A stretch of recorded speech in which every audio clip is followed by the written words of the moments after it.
இங்கே பாருங்க ரோட்டில் ஏனோ தானோன்னு கோடு போட்டு வச்சிருக்காங்க. எதுக்கு இந்த கோடுனே தெரியல. இந்த ட்ரெயின் எல்லாம் ட்ராக் மாறும் போது இந்த மாதிரி தான் இருக்கும். எந்த ட்ராக் எங்கே போகுதுன்னே தெரியாது. அதே மாதிரி அந்த கோடும் வந்து போட்டு வச்சிருக்காங்க. ஒரு இடத்துல டிராஃபிக் ஆனதும் அது கலைய கிட்டத்தட்ட ஒரு கிலோமீட்டராட்டு நம்ம ஃப்ரீயாக ட்ராவல் பண்ணணும்னு நினைக்கிறேன். அங்கான டிராஃபிக்கு இன்னும் கலையவே இல்லை. எவ்வளோ பெரிய ரோடு தான். ஆனால் எவ்வளோ பெரிய ரோடு இது. சீக்கிரம் கலைஞ்சிடணும்ல. கலைஞ்சிருச்சுன்னு நினைக்கிறேன். இந்த ஒரு 2-3 வண்டி ஓவர்டேக் பண்ணிட்டோன்னா அப்படியே போயிடலாம். ஆனால் அது ரோடு கொஞ்சம் மோசமாக தான் இருக்குங்க. பாருங்களேன், கீழே நம்ம காரில் வரதுனால எதுவும் தெரியல. சஸ்பென்ஷனெல்லாம் கொஞ்சம் ஸ்மூத்தாக இருக்கிறதுனால. இதிலலாம் பார்த்தீங்கன்னா இதெல்லாம் எப்படி உடஞ்சி கிடக்குது பாருங்க. இதுதான் ஒசூர் கிருஷ்ணகிரி ரோடோட கரண்ட் கண்டிஷன். ஏன்னா காமன் தொட்டியா அதுதான் சொல்லுவாங்கன்னு நினைக்கிறேன். இந்த ஏரியா பேர் சரியாக தெரியல. ஸோ அந்த பிரிட்ஜு மட்டும் தான் அப்படி இருந்திருக்க மாட்டிருக்கு. தலைவர் நடுவில் பூரா பார்க்குறாரு. நாம் அந்த சைடு போயிடுவோம். ஐயோ, மாடெல்லாம் மேய்ச்சி ரோட்டில் வராங்களே.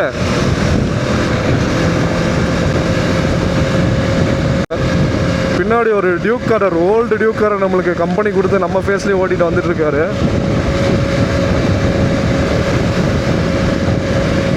ஆமாம், இங்கே தான் அடிக்கடி நாங்கள் சாப்பிட வரோம். எம்பயர் ரெஸ்டாரண்ட் அதை தாண்டிட்டோன்னு நினைக்கிறேன்.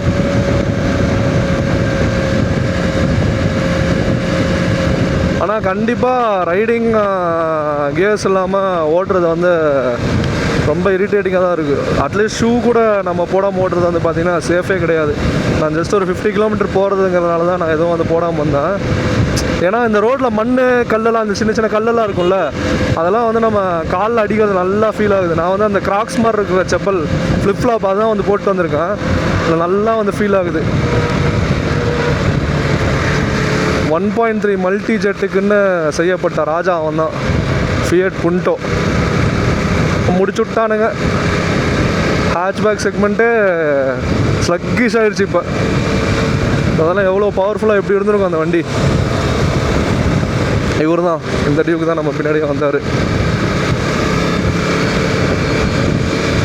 வரங்களா வளைச்சு விட்டு போகிறாரு.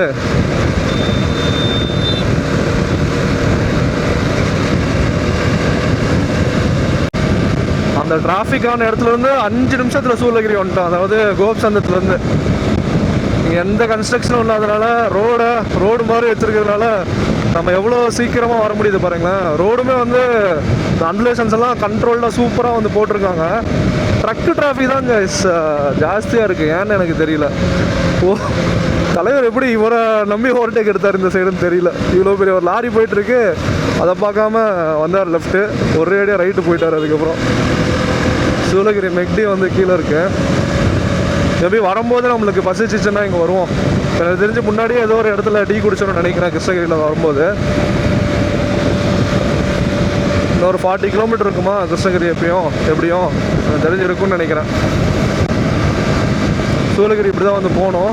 ஆக்சுவலாக இந்த மலையெல்லாம் ட்ரெக்கிங் பண்ணோன்னா எவ்வளோ சூப்பராக இருக்கும்ல. ஒரு நாள் போகணும். பைக் போகிறதுக்கு கண்டிப்பாக அங்கே வழி இருக்காதுன்னு நினைக்கிறேன். நானே ஒரு 100ல் போயிட்டுருக்கேன். ஸ்கார்பியோ பறக்குது பாருங்க. இதுவும் கிளாசிக்கு. சுத்தமாக ஸ்டேபிளாகவே இருக்காது. ஆனால் எத்தனை பேர் என்னோட வேர்ட்ஸ் அக்ரி பண்ணுறீங்கன்னு எனக்கு தெரியல. பட் ஆனால் அவர் செமையாக ஓட்டுறாரு அந்த வண்டியை. ஒரு 110ல் போவார்ட்டுருக்கு.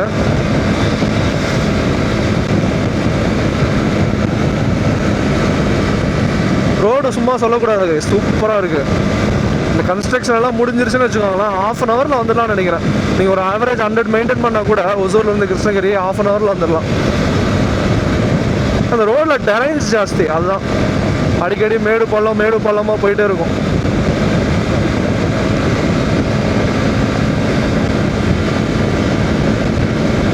க்ரூஸ் போட்டுப்போம். பறந்துட்டாரு அந்த ஸ்கார்பியோக்காரரு. எல்லாத்தையும் ஓவர்டேக் பண்ணிட்டு போய்க்கிட்டே இருக்காரு அவர் வாட்டுக்கு.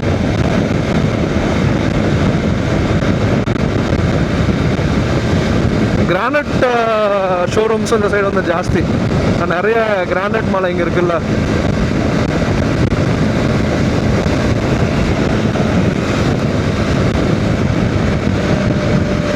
பல்சர்காரர் அவரும் வந்து மாசம் ஓட்டுறாரு ஃப்ரண்ட்ல.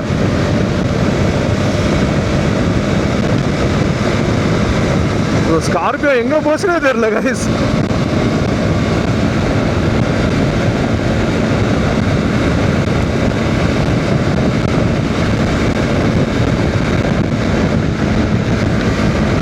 அங்கே போயிட்டுருக்கு. கொஞ்சம் கன்ஜஸ்டடாக இருக்கிறதுனால அவரோட ஃபேஸ்லேருந்து அவர் கொஞ்சம் வெளியில் வந்துட்டு வரட்டுருக்கு.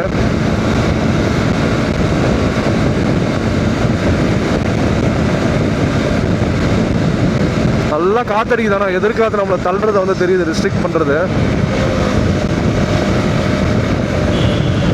இந்த பிரிட்ஜ் கன்ஸ்ட்ரக்ஷன் இது எந்த ஏரியான்னு கரெக்டாக தெரில. சூளகிரியிலேருந்து ஒரு 4-5 கிலோமீட்டர் தாண்டி வந்ததுக்கப்புறம் இங்கேயும் ஒரு பிரிட்ஜ் வந்து கன்ஸ்ட்ரக்ட் பண்ணிட்டு இருந்தாங்க. அதை வந்து ஓப்பன் பண்ணிட்டாங்க அவ்வளோதான். குவாலிட்டியாக இருக்கான்னு கேட்டால் சுத்தமாக குவாலிட்டி இல்லை. நீங்கள் ரோடை பார்க்கும்போது தெரியும், ஃபுல்லாக பேட்ச் ஒர்க் பார்த்து வச்சுருக்காங்க அங்கேயும் இங்கேயும். எனக்கு தெரிஞ்சு இன்னொரு லேயர் மேலே போடுவாங்கன்னு நினைக்கிறேன். ஆமாம், கரெக்டு, இன்னொரு லேயர் மேலே போடுவாங்க. அது போட்டதுக்கப்புறம் தான் இது கம்ப்ளீட்டாக ஃபினிஷ் ஆகும். மேபி அந்த டிராஃபிக் கன்ஜெஷனை குறைக்கிறதுக்காக பண்ணியிருப்பாங்கன்னு நினைக்கிறேன். ஃபெஸ்டிவல் சீசன்ஸ் எல்லாம் வருது இல்லை, ஆயுத பூஜை அது இதுன்னு சொல்லிட்டு, ஸோ அதனால் பண்ணியிருப்பாங்கன்னு நினைக்கிறேன். என்ன எல்லாம் பல்சர் கைஸ் நம்மளை வந்து சூழ்ந்துட்டாங்க.